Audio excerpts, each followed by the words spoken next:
have taken a keen interest in platelet-rich plasma back in from 2010, simply because one of my staff members was suffering from a severe plantar fasciitis, and we were struggling, and there was so much work coming out through literature. So I started doing that, and then ever since I've been doing PRP in various sports-related conditions. So this is where I come from. That's my disclosures. Now, before we start, for me, PRP is one of the orthobiologic products. So can you? All right, okay. Now, one of the orthobiologic products, and as you look at the entire spectrum of orthobiologic products, you have organic products and you have synthetic products now these days. And among the organic products, PRP comes in the last row. I don't talk about synthetic today. I think this is a very important slide that I inherited from Jason Dragu from Stanford University. When we started talking about PRP back in 2009, when I started, we were not sure actually, what actually PRP meant. As you know, it's a blood product, it's a suspension of platelets in plasma and all that. But mainly, we are looking at platelets, growth factors, white cells, red cells, and of late, again, we're talking too much about alpha-2 macroglobulins. Now, when you look at PRP, again, it's a very, very interesting scenario. When we started, even myself, I thought everything about PRP is good, all the growth factors and everything else. But actually saying not every growth factor is good in PRP. There are some, sorry, this is not working. So there are some factors which are very, very good for the cartilages and soft tissues. And there are some factors which are actually bad for the cartilage. On your left, you see the factors that are bad for the cartilages. And on the right, you see the factors that are good for the cartilage. Now, before I start, I just want to drive this message strongly home that PRP is not my first line of treatment. PRP is definitely not my first line of treatment. Whereas, see, what I do with PRP is when I look at a spectrum of treatment for any sports condition, any sports injury, I go through this spectrum. We start with, all of us agree with this, that non-operative treatment, then we go through a spectrum of various things, then we look at operative treatment at the end of the spectrum. But before that, I think we should look at this option. Sorry. Yeah.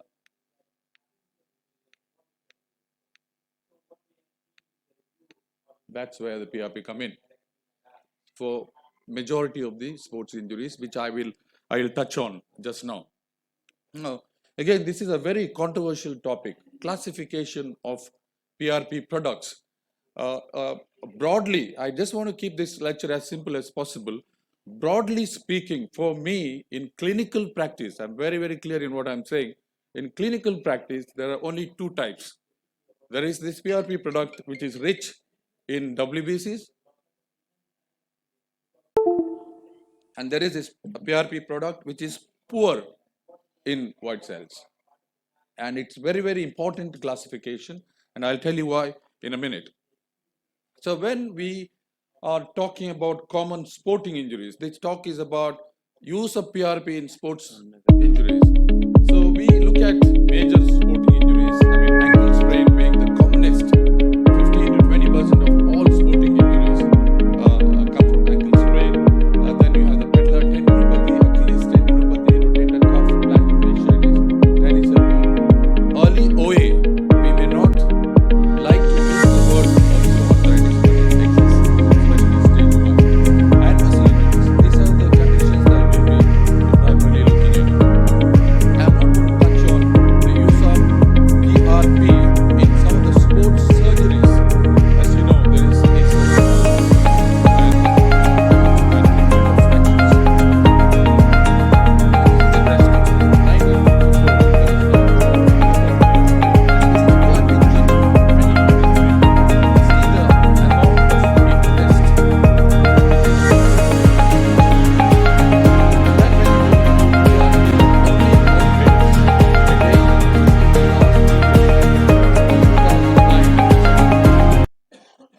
decline in the interest and in publication.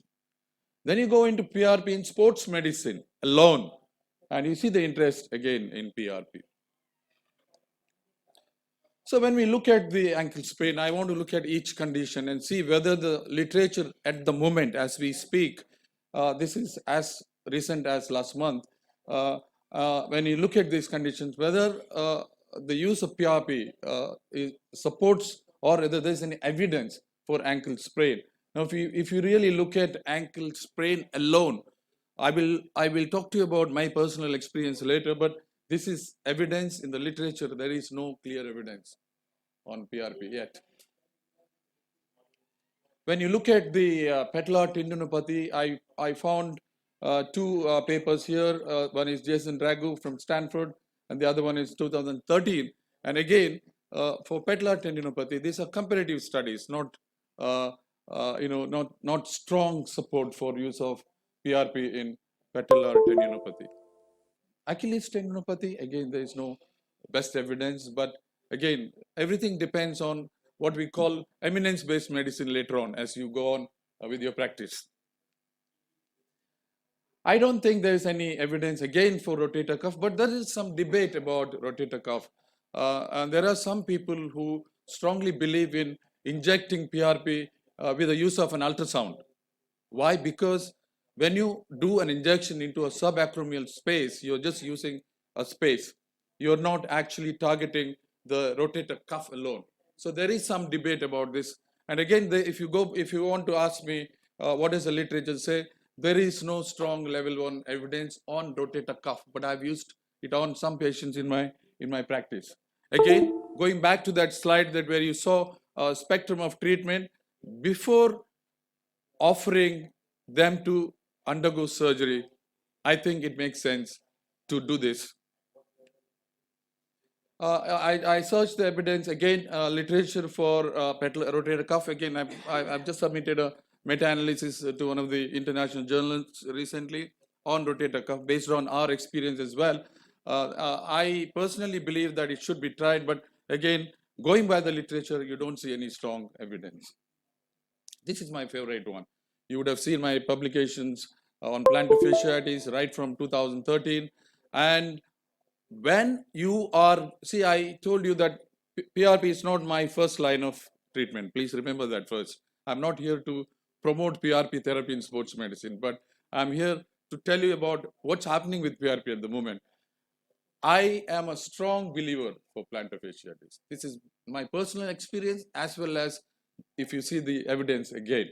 And if you're talking about recalcitrant plantar fasciitis, it's not the routine plantar fasciitis that you see, the recalcitrant fasciitis. In fact, we have a publication with Dr. Dhillon back in 2014 in Foot and Ankle Journal, American edition. This is another one which I strongly agree, and we have probably the best evidence possible at the moment. Alan Mishra from California has published quite a lot on lateral epicondylitis, which is tennis elbow, and it's being done everywhere for, again, recalcitrant tennis elbow. Please remember. And Dr. Sudhir Warrior from Mumbai, I mean, he sends a lot of these patients to me after he does all his work, and then finally, Vijay, try this before we do the surgery on these patients. Muscle injuries. I mean, I'm talking about muscle injuries in sports, in football especially. You would have seen this paper from Faris Haddad, who is the editor of Bone and Joint Journal in the UK. And also, there is no strong evidence, but there are people who are using this, especially proximal hamstring injuries in football players. Now, you might wonder why Dr. Shetty is using this word osteoarthritis in sports medicine. It does exist. Let me tell you, stage 1, most of them have it when they cross 35, 40, especially footballers. And this is an interesting thing because if you really look at, see, I want you to go back to my slide where I classified PRP in clinical practice. You will see a lot of classification in literature if you see, but according to me, there's one classification which says there is a PRP preparation which is uh, strong with white cells and rich in white cells and poor in white cells. So if you really look at this slide, it's busy, but if you are looking at the column here, this column, there. So if you see the leukocyte poor PRP preparation here has done well. If you see on the last column here, what preparation here, you see plus, plus, plus, most of them are leukocyte poor PRP preparations, which means that is good for osteoarthritis. And then there is this study, the famous Ortho evidence study from Canada, from Mohit Bhandari's team. What they did was, especially for osteoarthritis, stage 1 and 2, they compared PRP preparations with other non-operative options of treating, like placebo. Then you have non-operative treatment, steroid, hyaluronic acid, and surgery alone. Surgery, I think that it's been about the, what you call, arthroscopic debridement at that time. So what's happening?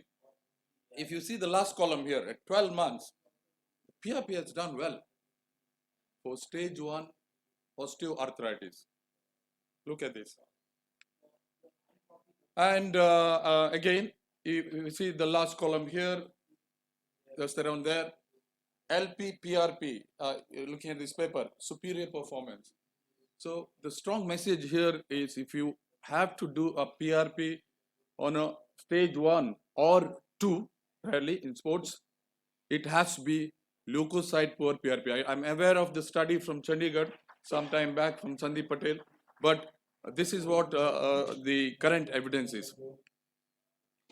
So then I thought it's important to look at these NICE guidelines, and always, because I worked in UK for some time. So if NICE has to take some treatment option on board, there has to be good evidence. So then the evidence here is, NICE is saying safety, no major problem with PRP.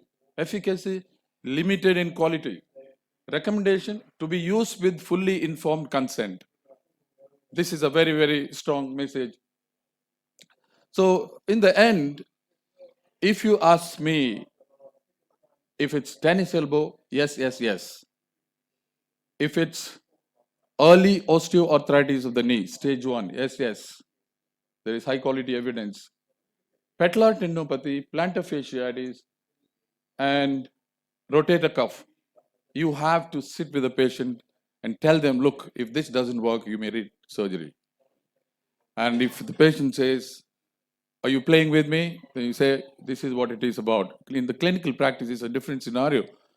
So you can't sit in the clinic and say, the literature says that this works very well, and in my hand, this is this, that doesn't work. I think the practice is a complete different ballgame. So this is very interesting. I started with plantar fasciitis. We have had our publications, and now I routinely use PRP for recalcitrant plantar fasciitis, recalcitrant tennis elbow. I have started using now judiciously for rotator cuff, especially when I see a small tear. And I just do the injection. I don't use ultrasound. I have had some interesting cases in cricketers. In fact, a few months back, I injected PRP on the advice of a famous hand surgeon in Mumbai on the MCP joint. He was playing for Mumbai Indian, and then now he's playing with Gujarat Titans. And he's doing very well. In fact, I spoke to the physio other day before coming here. I just want to mention his name.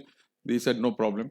So I've had some interesting things. But if you ask me, I've tried on the osteoarthritis bit, not so impressed. That's my personal experience. But going by the literature, yes. Now, I will give you a clinical scenario. What happens in a private setup like mine? You do one therapy and your patients are happy, you're happy, fine. That's the best scenario. But if you do that and then something happens, and in fact, one of my patients I'll share with you, I did the PRP on stage 1 and she developed severe pain within 24 hours. I've just submitted a case report, and I injected on both knees. The left one was okay. Right knee, she had severe pain. I had to take her to theater for an arthroscopic washout. And I have no idea. I used the same leukocyte for preparation. I've just submitted the paper as well. In fact, I spoke to some of my PRP friends, so-called, and they said small time pain, but nobody has taken a patient to a theater for a washout. So I don't know, that drove me back, so I'm not sure about that one. So summary, the strong message, please note the first line. It is not my first line of treatment. Safety, okay. Efficacy, yes. Indication specific.